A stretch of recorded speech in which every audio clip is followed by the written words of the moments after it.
आम्ही निघालो होतो प्राजक्ताकडे जायला. तिची खूप दिवसांची इच्छा होती नवीन घरी आम्ही जेवायला जावं असं. प्राजक्ताला गोड पदार्थ फार आवडतात. सो मी तिच्यासाठी काही मिठाई घेतली आणि पोहोचलो प्राजक्ताच्या घरी.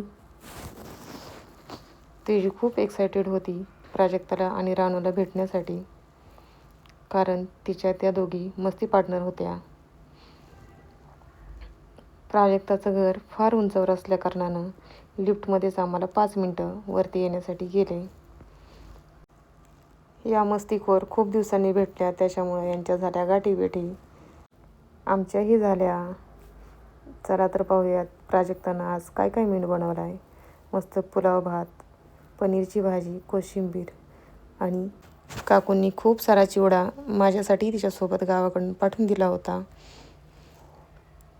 चपात्या बनवायच्या बाकी होत्या. सो इकडे तेजू आणि रानू गरम गरम चपात्या बनवून घेत आहेत. तोपर्यंत मी आणि प्राजक्तानं केली बैठक व्यवस्था. प्राजक्ताला आज सर्वांना गॅलरीमध्ये जेवायला बसवायचं होतं. थंडी खूप वाजत होती आणि वरून एरोप्लेन 1-1 मिनटालाच जात होतं. नजारा खूप छान होता. मस्त असं जेवणाचा आस्वाद घेतला. त्यानंतर या दोघांच्या गप्पा रंगल्या. मग काय, आम्हीही गॅलरीत ब्लँकेट घेऊन गप्पा मारत बसलो. इकडे तेजू मॅडमचा टॅब चालू होता. थंडी खूप वाजत होती पण गप्पा काही संपत नव्हत्या.